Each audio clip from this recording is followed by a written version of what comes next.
करोड़ रुपए की परियोजनाओं का लोकार्पण और शिलान्यास यहां पर हो रहा है। इसके लिए सभी प्रतापगढ़ वासियों को हृदय से बधाई देता हूं, अपनी शुभकामनाएं देता हूं। भाइयों बहनों, प्रतापगढ़ अपने पुरुषार्थ के लिए, अपनी बुद्धिमत्ता के लिए जाना जाता है, क्योंकि दुनिया के अंदर जहां भी प्रतापगढ़ का व्यक्ति गया उसने अपनी एक अलग छाप छोड़ी है। और वैसे ही छाप छोड़ी है जैसे आंवला छोड़ता है। आंवला खाते समय भले ही कसेला होता है लेकिन हर प्रकार से उपयोगी होता है, और यही प्रतापगढ़ की पहचान भी है। और इसीलिए लोगों ने तो ये मान लिया कि एक प्रतापगढ़ा, एक 100 पढ़ा लिखा और एक प्रतापगढ़ा।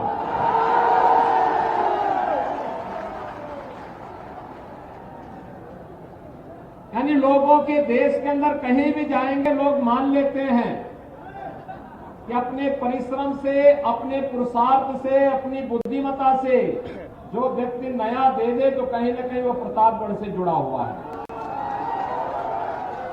और आज हम लोग जन विश्वास यात्रा की सभा में प्रतापगढ़ जनपद में हैं, तो स्वाभाविक रूप से मुझे बहुत प्रसन्नता है। मैं आपके उन पूर्वजों को हृदय से नमन करता हूं जिन्होंने प्रतापगढ़ को आध्यात्मिक और धार्मिक दृष्टि तो महत्वपूर्ण बनाया ही, लेकिन जिन्होंने आंवले के खेती के माध्यम से वैश्विक मंच पर प्रतापगढ़ जनपद को एक नई पहचान भी दी। और हमारी सरकार ने आंवले को एक जनपद एक उत्पाद योजना के अंतर्गत प्रतापगढ़ जनपद के साथ जोड़ते हुए पूरे प्रतापगढ़ की इस पहचान को दुनिया के मंच पर ले जाने, उसके माध्यम से रोजगार का सृजन करने और अधिक से अधिक लोगों को इस दिशा में प्रेरित करने के लिए फूड प्रोसेसिंग पार्क स्थापित हो, यहां पर खाद्य प्रसंस्करण के उद्योग स्थापित हो, इसके लिए एक बृहद योजना को आगे बढ़ाया है। पिछले 20 महीनों से पूरी दुनिया तबाह है कोरोना से, और कोरोना में प्रधानमंत्री जी का मंत्र था जीवन भी बचाना है, जीविका को भी बचाना है, और हम लोगों ने उसी दिशा में प्रयास किया है। लेकिन भाइयों बहनों, प्रतापगढ़ की मेहनत कभी बेकार नहीं जाएगी। और आपने प्रतापगढ़ जनपद में जो पहचान दी है, इसको देश और दुनिया के सामने लाना, ये मंच पर हमारे मंत्री और विधायकगण हैं, माननीय सांसद जी हैं, ये सभी लोग इस दिशा में प्रयास कर रहे हैं और उसके परिणाम भी सामने आएंगे। भाइयों बहनों, आज यहां पर 554 करोड़ रुपए की परियोजनाओं का लोकार्पण और शिलान्यास मंच पर आने के पहले हम लोगों ने किया। ये 554 करोड़ रुपए सामान्य नहीं होते, एक बड़ी राशि।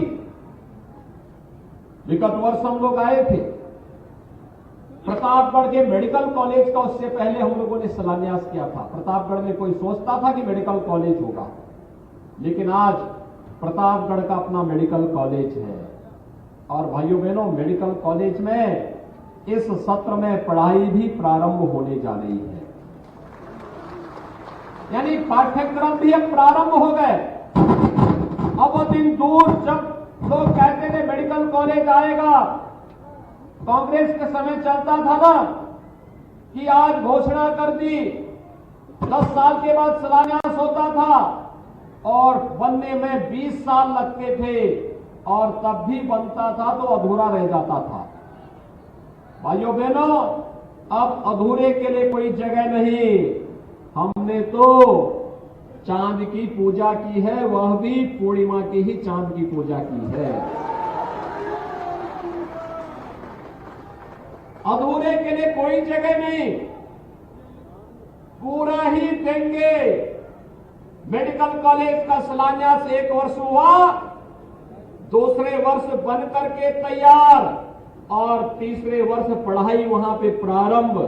और प्रतापगढ़ का मेडिकल कॉलेज आज इसका एक उदाहरण है। मैं आज आपके बीच आया हूं इस बात को लेकर के, अपनी एक उज्जवल परंपरा को लेकर के, जो प्रतापगढ़ आगे बढ़ा था, जिसकी अपनी पहचान थी। आखिर वो प्रतापगढ़ क्यों पिछड़ता गया, क्यों पिछड़ता गया?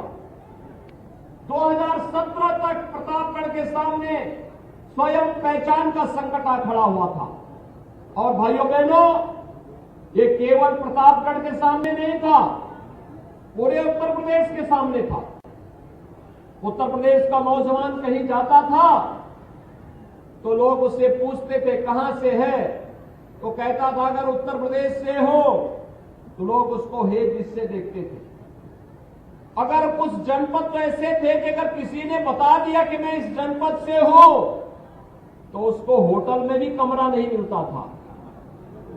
यह स्थिति हो गई थी, क्योंकि उत्तर प्रदेश में दंगे होना, उत्तर प्रदेश में आतंकी गतिविधियों का आगे बढ़ना, उत्तर प्रदेश के अंदर व्यापक भ्रष्टाचार, और किस कदर भ्रष्टाचार था, जो लोग 5 साल से सत्ता के बाहर हैं, आज दीवारों से नोट किस प्रकार से 5 साल के बाद ही निकल रहे हैं। पिछले 3 दिनों के अंदर तो आप देख ही रहे होंगे उनके नमूनों को। ये तो 554 करोड़ रुपए आज यहाँ विकास पे खर्च हो रहे हैं। यह जो पैसा खर्च हुआ है 5 वर्ष पहले, भाइयों बहनों, ये पैसा विकास पे खर्च नहीं होता था, ऐसे ही दलालों के हाथों में चला जाता था और फिर वो दीवालों में चुन लिया जाता था और वक्त आने फिर निकालते थे। आज इनकम टैक्स जब उस पैसे को निकाल रहा है, तो गरीब का पैसा वापस गरीब के घर बनाने में खर्च होगा।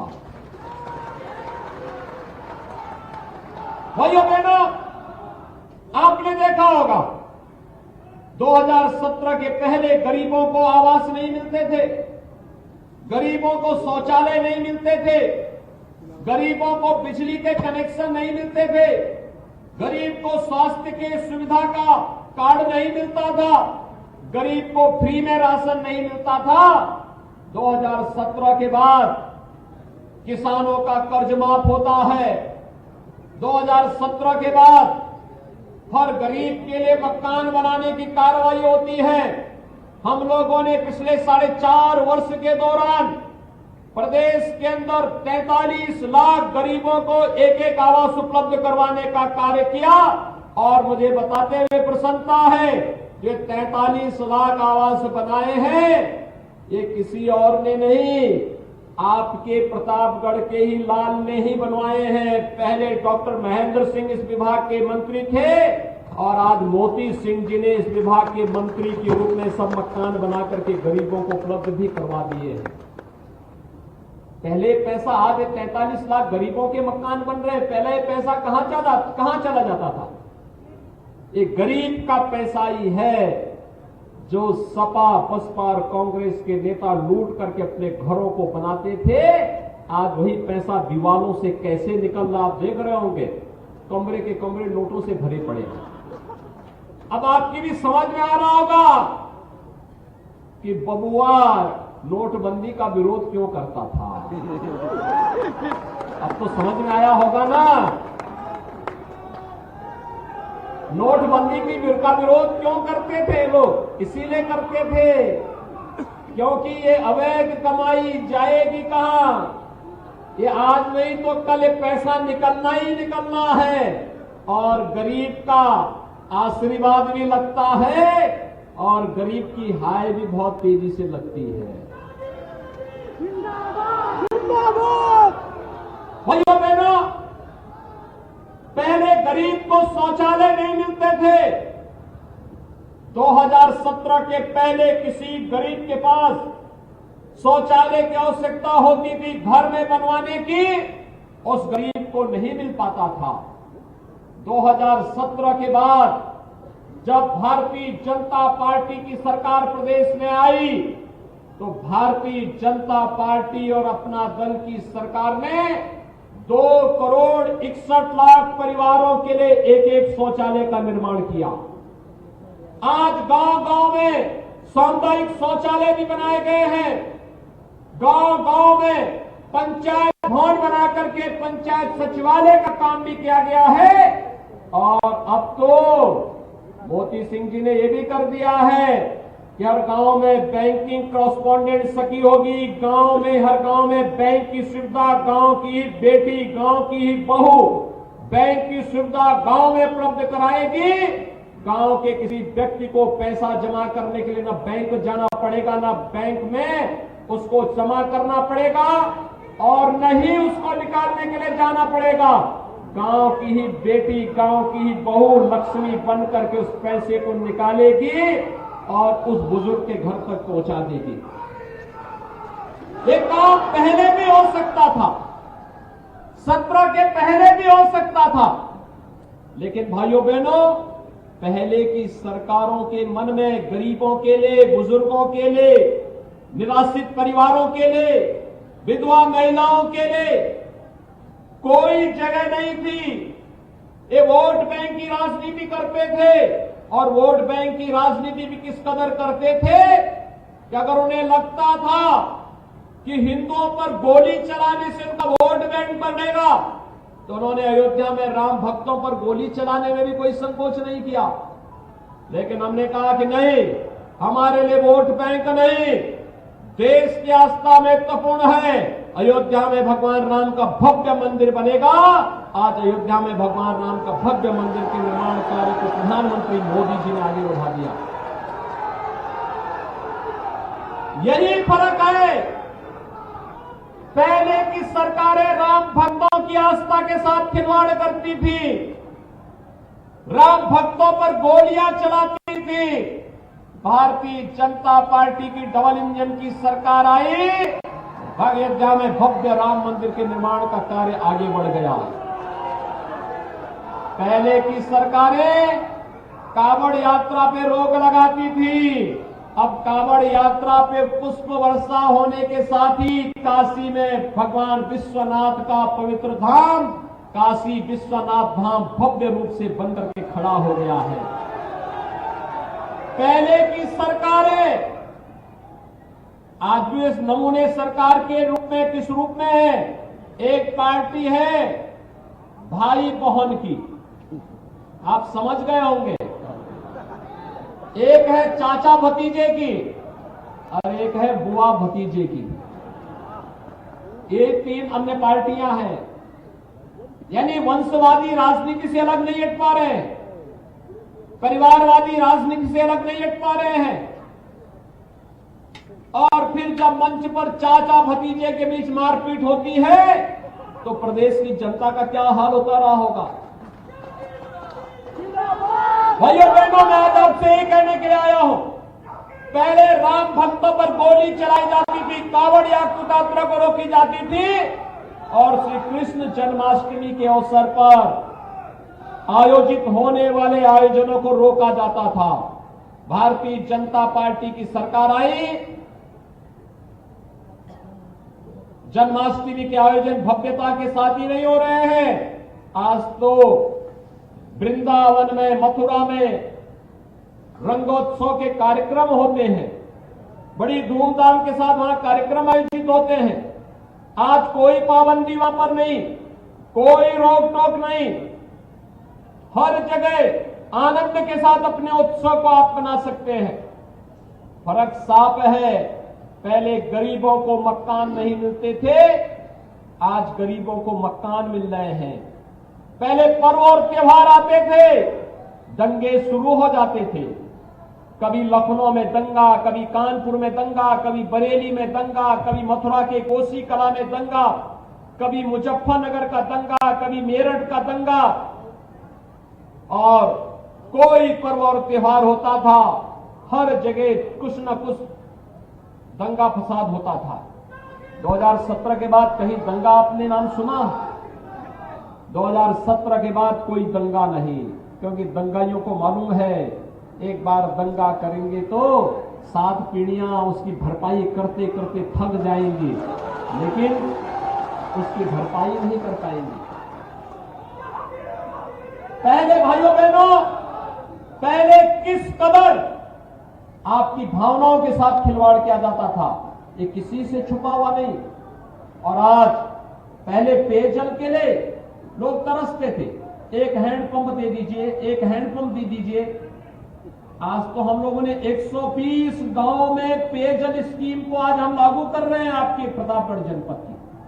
120 गांवों में पेयजल की स्कीम, हर घर नल योजना, प्रधानमंत्री मोदी जी की महत्वाकांक्षी हर घर नल योजना।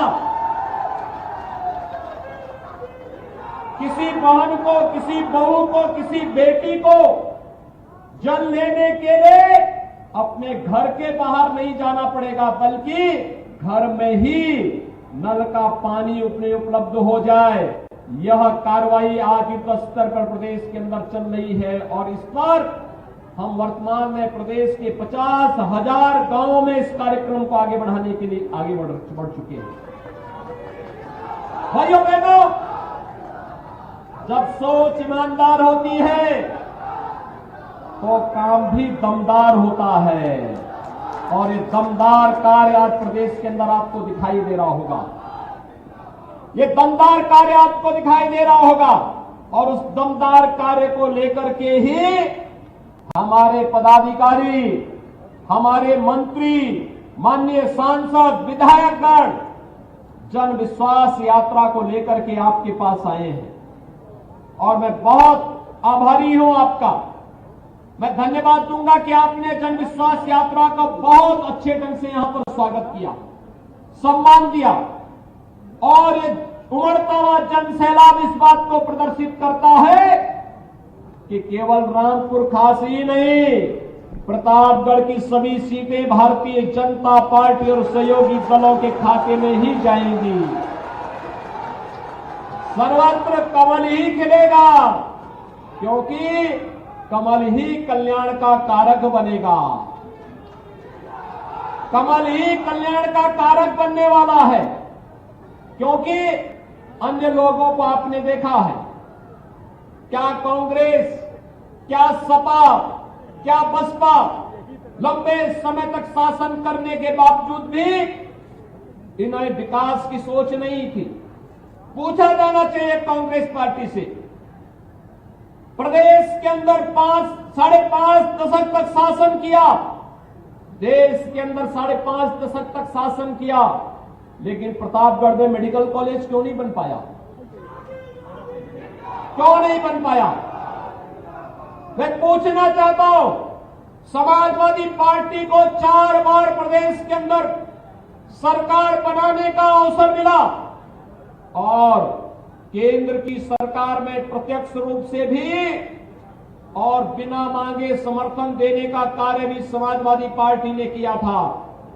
आखिर उसने प्रतापगढ़ की समस्या को लेकर के, प्रतापगढ़ के इन समस्याओं का समाधान करने, प्रतापगढ़ में भी ये सुविधाएं हो, इसके लिए क्यों नहीं प्रयास किया? यही नहीं, बहुजन समाजवादी पार्टी को भी प्रदेश के अंदर 3 बार सरकार बनाने का अवसर प्राप्त हुआ था। क्यों नहीं बहुजन समाजवादी पार्टी विकास की चिंता की? विकास, सुशासन और राष्ट्रवाद के मुद्दे पर भाइयों बहनों कोई कार्य कर सकता है, वह केवल भारतीय जनता पार्टी कार्य कर सकती है, और भारतीय जनता पार्टी ने वह आपके बीच करके दिखाया है। हमने जो कहा हमने सो करके दिखाया। हमने केवल कोरे नारे नहीं दिए, हमने केवल भाषण नहीं दिए। हमारे एक सामान्य कार्यकर्ता ने भी कहीं कोई किसी प्रकार का आश्वासन दिया होगा कि हम बाराई मां के स्थान को सुंदरीकरण करवाएंगे। आपने देखा होगा वहां पे सुंदरीकरण का कार्य प्रारंभ हो गया। आपने किसी कार्यकर्ता ने, किसी जनप्रतिनिधि ने कोई आश्वासन किसी गांव का दिया है, वह कार्य वहां पर हो गया है। कहीं सड़क, कहीं बिजली, कहीं पानी, और तो और यहां पर चाहे पॉलिटेक्निक हो, इंजीनियरिंग कॉलेज हो, मेडिकल कॉलेज हो, डिग्री कॉलेज हो, ITI हो, हॉस्पिटल हो, पेयजल की स्कीम हो, गरीब के लिए मकान हो, प्रधानमंत्री किसान सम्मान निधि हो, यह कार्य भी भारतीय जनता पार्टी ने ही किया है। और भाइयों बहनों, आज मैं आप सबसे ही कहने के लिए आया हूं, पूरी दुनिया पस्त है कोरोना से। कोरोना के दौरान आपने देखा होगा, समाजवादी पार्टी के नेता कहीं सेवा में दिखाई दे रहे थे क्या? उनको अवसर मिलता तो जो फ्री में राशन मिलता था उसको भी हड़प जाते। बहुत समाजवादी पार्टी के लोग कहीं दिखाई दे रहे थे क्या? और भाई बहन की पार्टी, उसका भी कहीं पता नहीं था। सपा हो, बसपा हो, कांग्रेस हो, जब ये लोग आपके संकट के समय नहीं थे, सभी लोग कोरोना कालखंड में लगभग अब 22 महीने होने जा रहे हैं। अगर 21-22 महीनों में से 20 महीनों तक ये लोग गायब थे, पिछले 1-2 महीनों से थोड़ा थोड़ा हरकत में आए होंगे। जो लोग 20 महीनों तक आपकी विपत्ति के समय गायब थे, उस समय केवल और केवल या तो केंद्र सरकार या प्रदेश सरकार और या फिर हमारे जनप्रतिनिधि और भारतीय जनता पार्टी का कार्यकर्ता ही सेवा ही संगठन के मंत्र को लेकर के आपके बीच में कार्य कर रहा था। तो भाइयों बहनों, जो विपत्ति में सहयोगी हो वही तो आपके सुख का साथी भी तो बनेगा, वोट पाने का अधिकारी भी तो वही बनेगा। और यही मैं कहने के लिए आया हूं, विपक्षी दलों के नेता आपकी विपत्ति के समय होम क्वारंटीन थे, चुनाव में भी इनको होम क्वारंटीन करने की आवश्यकता है। भारतीय जनता पार्टी की डबल इंजन की सरकार, भाइयों बहनों, डबल इंजन का मतलब केंद्र में मोदी जी के नेतृत्व की सरकार और प्रदेश में भी भारतीय जनता पार्टी की सरकार, ये दोनों भाजपा की सरकारें डबल इंजन की सरकार हो गई। ये सरकारें फ्री में टेस्ट, फ्री में उपचार, फ्री में अन्न योजना और फ्री में वैक्सीन, सबको वैक्सीन। कितने लोगों ने वैक्सीन लगाया है? सभी लोगों ने लगाया है भाई, प्रतापगढ़ में। वाह, समझ गए हम आपकी बात को। मैं आपका अभिनंदन करता हूं जिन्होंने वैक्सीन ले लिया है, अच्छा काम किया है। और मैं आप सबसे अपील करूंगा, जो लोग अब तक वैक्सीन नहीं लिए हैं उनको वैक्सीन लेने के लिए बोल देंगे। ये वैक्सीन कोरोना का काल है, कोरोना को दूर दूर तक नहीं पटकने देगा। ऐसे ही ये वैक्सीन नहीं पटकने देगा जैसे प्रदेश में भाजपा सरकार को देख करके दंगाई दूर दूर तक नहीं दिखाई देते हैं। ऐसे ही इस वैक्सीन को हर एक व्यक्ति को लेना चाहिए। जिसने दोनों डोज ले ली, अच्छा काम किया। जिसने एक डोज ली वो दूसरा डोज ले ले, और जिसने कोई नहीं ली वो अभी वैक्सीन जरूर ले ले। और अन्न योजना में डबल इंजन की सरकार है तो अन्न भी डबल डोज मिलेगा।